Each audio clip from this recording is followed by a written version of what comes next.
Pernah nggak sih lo ngeliat video anak-anak Jepang di sekolah yang masih kecil tapi bisa antre rapi, makan sendiri, beresin kelas bareng-bareng, dan jarang banget tantrum di tempat umum? Terus tanpa sadar lo mikir, ini anak-anak emang dari sononya anteng atau ada sesuatu yang beda dari cara mereka dibesarin? Soalnya kalau kita bandingin sama kondisi di sekitar kita, sedikit-sedikit anak teriak, nangis, ngamuk, orang tuanya panik, langsung keluar jurus pamungkas, HP. Dan bukan buat nyalahin siapa-siapa, karena realitanya kita semua juga capek, stres, kejar waktu, dan pengen semuanya cepat selesai. Tapi di Jepang, dengan tekanan hidup yang gak kalah gila, kok anak-anaknya bisa kelihatan lebih tenang, lebih mandiri, dan lebih terkendali? Malam ini kita bakal ngobrol santai soal itu, bukan buat ngejudge, tapi buat ngaca bareng-bareng. Banyak orang nganggap anak Jepang itu disiplin karena budaya keras atau takut aturan. Padahal kalau lo dalemin, justru pendekatan mereka ke anak itu relatif lembut, tapi konsisten. Masalahnya, kita sering salah fokus. Kita sibuk nanya, gimana caranya bikin anak nurut? Sementara orang Jepang lebih mikir, gimana caranya bikin anak ngerti? Di sini, anak sering dianggap harus cepat patuh. Di sana, anak dianggap manusia kecil yang lagi belajar hidup, bukan robot yang tinggal di program. Dan perbedaan cara pandang ini pelan-pelan ngebentuk karakter anak. Bukan dalam seminggu, bukan sebulan, tapi bertahun-tahun. Poin pertama, anak dikasih tanggung jawab sejak kecil. Di Jepang, anak TK udah biasa bawa tas sendiri, beresin mainan sendiri, bahkan jalan kaki ke sekolah rame-rame tanpa orang tua. Bukan karena orang tuanya nggak peduli, tapi justru karena mereka percaya anak perlu dilatih, bukan terus dilindungi. Anak nggak langsung dimarahin kalau salah, tapi dikasih ruang buat ngerasain konsekuensinya. Jatuh, bangun sendiri.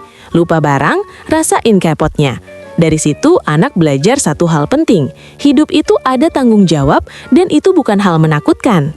Poin kedua, orang tua lebih fokus ke proses bukan hasil. Kalau anak Jepang gagal, orang tuanya jarang teriak, "Tok kamu gitu sih?" Yang lebih sering muncul justru, menurut kamu bagian mana yang bisa diperbaiki? Anak diajak mikir, bukan ditekan. Karena tujuan utamanya bukan anak selalu benar, tapi anak paham kenapa dia salah. Bandingin sama kita yang sering karena capek langsung pengen hasil instan, anak diem sekarang juga. Padahal ketenangan jangka pendek sering dibayar dengan kebingungan jangka panjang. Poin ketiga, emosi anak divalidasi bukan dimatikan. Anak Jepang boleh sedih, boleh marah, boleh kecewa. Yang nggak boleh itu nyakitin orang lain atau ngerusak sekitar. Orang tua di sana bakal bilang, kamu marah ya? Wajar kok. Bukan, udah nggak usah nangis. Hasilnya, anak belajar ngenali emosinya sendiri. Dan anak yang kenal emosinya lebih jarang meledak. Poin keempat, keteladanan lebih penting dari ceramah. Orang Jepang jarang ceramah panjang ke anak. Mereka lebih sering nunjukin lewat perilaku. Kalau mau anak tertib, orang tuanya tertib. Kalau mau anak sabar, orang tuanya nggak gampang meledak.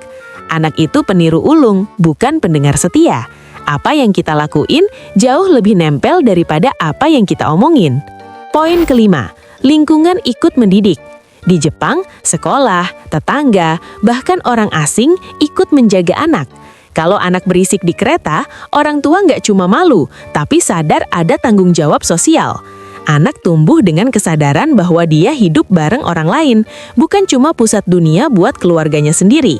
Ini yang bikin anak lebih peka, lebih tenang, dan lebih mikir sebelum bertindak. Jadi jawaban dari pertanyaan tadi sebenarnya simpel, tapi nyelekit. Anak Jepang lebih tenang bukan karena mereka dilahirkan beda, tapi karena sejak kecil mereka dipercaya, dihargai, dan dibimbing secara konsisten. Bukan dimanja berlebihan, bukan ditekan berlebihan, tapi dikasih ruang untuk tumbuh, salah, belajar, dan bertanggung jawab.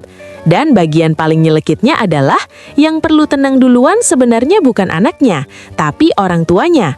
Karena anak yang tumbuh di lingkungan tenang, pelan-pelan akan belajar menenangkan dirinya sendiri. Konten ini bukan bilang Jepang paling benar atau kita paling salah, Setiap budaya punya tantangan masing-masing, tapi kalau ada satu hal yang bisa kita pelajari, itu adalah anak bukan masalah yang harus diselesaikan cepat, tapi manusia yang perlu dipahami pelan-pelan. Kalau menurut lo topik ini relate, tulis pendapat lo di kolom komentar. Like kalau lo ngerasa konten ini kepikiran banget, dan subscribe biar kita bisa ngobrol hal-hal kayak gini setiap hari.